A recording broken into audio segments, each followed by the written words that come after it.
Magandang araw po. Narito na po ang magiging lagay ng panahon ngayong araw ng Linggo, August 17, 2025.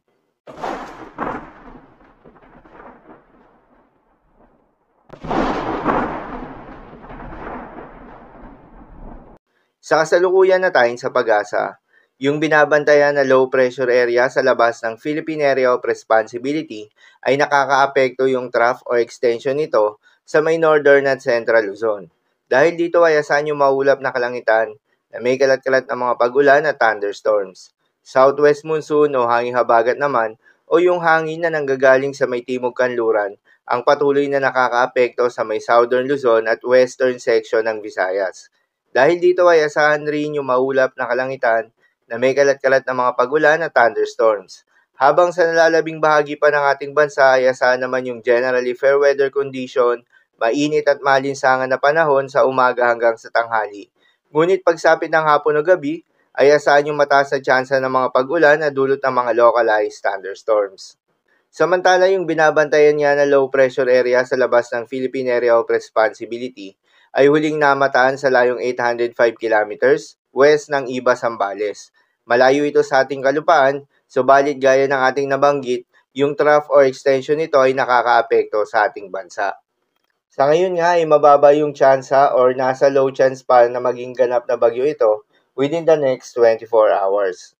Para naman sa magiging lagay ng panahon ngayong araw ng Linggo, dahil nga sa epekto nitong trough nitong low pressure area, asahan sa Ilocos Region, Cordillera Administrative Region, Central Luzon, Batanes at Babuyan Islands, ang maulap na kalangitan na may kalat-kalat ng mga pag-ulan at thunderstorms. Posible ang mga pagbaha o pagguho ng lupa due to moderate to at times heavy rains. Habang sa Metro Manila, Calabarzon, Mimaropa, Western Visayas, Camarines Norte at Camarines Sur ay asahan rin yung maulap na kalangitan na may kalat-kalat ng mga pag-ulan at thunderstorms na dulot naman ng southwest monsoon.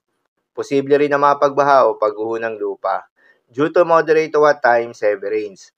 Habang sa nalalabing bahagi pa ng ating bansa ay asahan naman yung bahagyang maulap hanggang sa maulap na kalangitan na may kalat-kalat na mga pag-ulan o thunderstorms na dulot ng mga localized thunderstorms. Posible rin na mga pagbaha o pagguho ng lupa during severe thunderstorms. Madalas, nabobo ang mga thunderstorms na ito tuwing hapon o gabi na nagtatagal ng 1 hanggang 2 oras. Kaya naman ingat sa mga posibleng banta ng pagbaha at pagguho ng lupa, lalong-lalo na sa mga lugar na inuulan na noong mga nakaraang araw pa. Para naman sa magiging lagay ng mga dagat baybayin, ayon sa Pag-asa ay wala tayong nakataas na gale warning sa anumang seaboards ng ating bansa.